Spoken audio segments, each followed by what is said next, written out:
हाँ तो बताओ बच्चों, एक इंसान के शरीर में सबसे लंबी हड्डी कौन सी होती है और उसका क्या नाम है?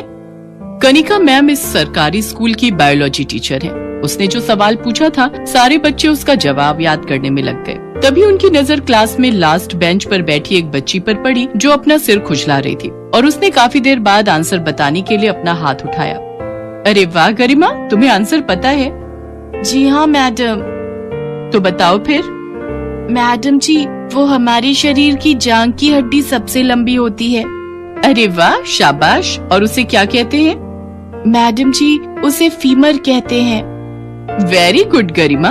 सारे बच्चे सोचते रह गए और तुमने सिर खुजलाकर एकदम सही जवाब दे दिया।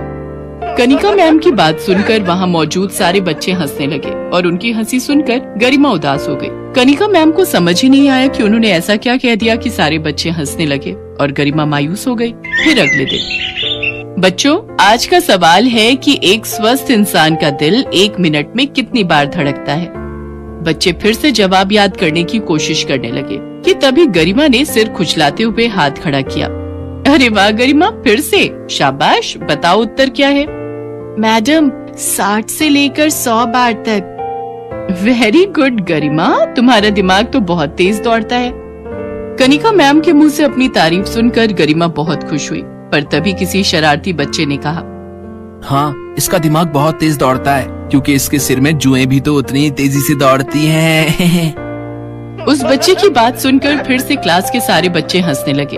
अब की बार कनिका मैम ने भी ये बात सुन ली थी। उन्होंने उस शरारती बच्चे को बहुत डांट लगाई और फिर उन्होंने गरिमा की तरफ देखा जो लगातार रोई जा रही थी, तो उन्होंने जाकर उसे समझाकर चुप करा दिया। फिर कुछ दिन बाद स्कूल में परीक्षाएं हुई, लेकिन गरिमा जो क्लास में सारे सवालों के जवाब सही देती थी, वो 100 में सिर्फ 40 नंबर ही ला पाई। उसके नंबरों को देखकर कनिका मैम हैरान थी, तो उन्होंने गरिमा को अपने पास बुलाया।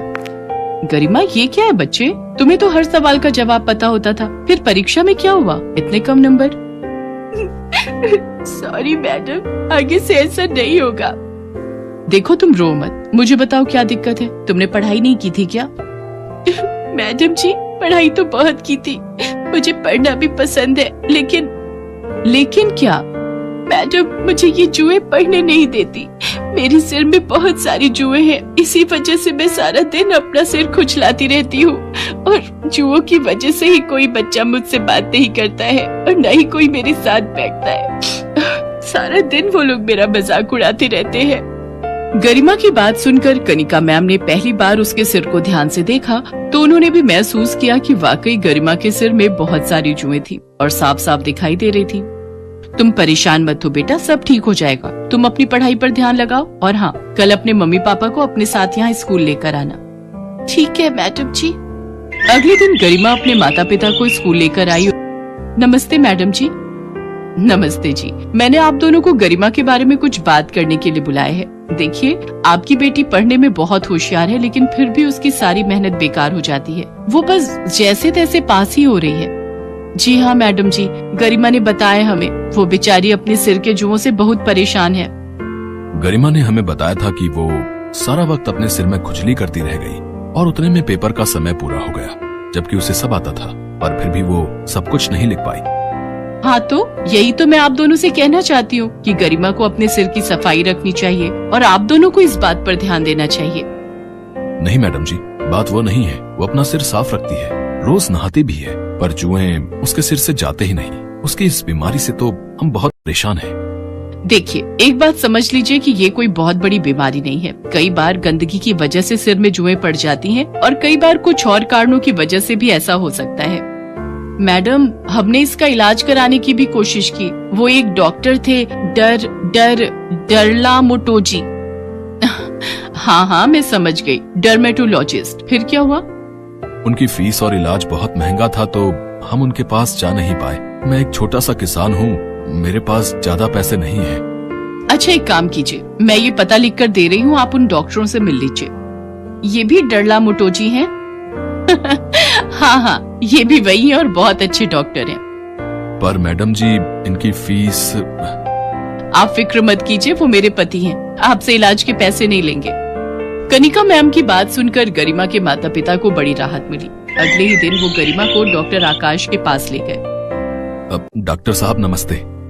नमस्ते। डॉक्टर साहब, वो हमें मैडम जी ने भेजा है। अच्छा अच्छा, तो आप गरिमा के माता पिता हैं और तुम गरिमा होगी, है ना? जी सर। आओ भाई गरिमा, यहाँ मेरे पास आकर बैठो। देखें तुम्हारे सिर की क्या हालत है। डॉक्टर आकाश ने गरिमा का सिर पकड़कर उसे अच्छे से देखा और फिर, देखिए ये गंदगी की वजह से नहीं है, बस थोड़ा सा इन्फेक्शन है।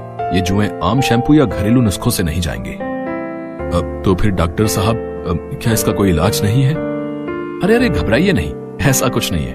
मैं कुछ दवाई और लोशन लिख कर दे रहा हूँ, बाहर स्टोर से ले लीजिए। और हाँ, उन्हें कह देना कि मैंने भेजा है, तो वो आपसे पैसे कम लेंगे। डॉक्टर आकाश और कनिका मैम बहुत अच्छे इंसान थे। उन्होंने गरिमा और उसके घर वालों की बहुत मदद की थी। अब गरिमा वक्त पर आकाश की लिखी दवाइयाँ खाती और सर में लोशन लगाती। कुछ दिन बाद उसके सिर से जुएं जड़ से गायब हो गए और फिर कई दिनों के बाद, नमस्ते मैडम जी। नमस्ते गरिमा, कैसी हो? अरे वाह, तुम्हारे बाल तो बहुत ही प्यारे लग रहे हैं। हाँ जी मैडम जी, और देखिए ना, अब मेरे सिर में एक भी जू नहीं है। डॉक्टर साहब ने और उनकी दवाइयों ने तो कमाल ही कर दिया।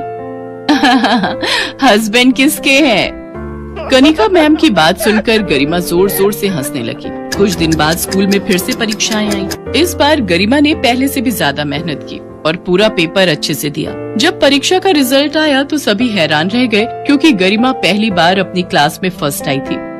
और इस बार क्लास में फर्स्ट आई है गरिमा, पूरे 98% मार्क्स के साथ। स्कूल के सभी बच्चों के साथ साथ उनके माता पिता और स्कूल का बाकी स्टाफ भी वहाँ मौजूद था। और ये देखकर गरिमा के माता पिता की आंखों में आंसू आ गए और खुद गरिमा भी खुशी से रोने लगी। शायद उसके माता पिता के साथ साथ उसने भी खुद से सारी उम्मीदें तोड़ ली थी, जो अब पूरी होती दिख रही थी। ये सब आपकी और डॉक्टर साहब की वजह से ही हो पाया मैडम जी, आपका बहुत बहुत शुक्रिया। अरे नहीं बहन जी, आपकी बच्ची तो शुरू से ही होशियार थी, बस उसे थोड़ी सी मदद की जरूरत थी। आप बिल्कुल चिंता मत कीजिए, मुझे पूरा विश्वास है गरिमा अपने जीवन में बहुत कुछ हासिल करेगी। हाँ मैडम जी, मैंने तो सोच भी लिया, अपनी गरिमा को मैं एक डरला मोटोजी बनाऊंगी। मम्मी, डरला मोटोजी नहीं, डर्मेटोलॉजिस्ट। गरिमा की बात सुनकर वहाँ खड़े सारे लोग जोर जोर से हंसने लगे। कनिका मैम भी बहुत खुश थी, क्योंकि उनकी थोड़ी सी कोशिश से एक बच्ची की जिंदगी संवर गई थी और उसके सपनों को पंख मिल चुके थे।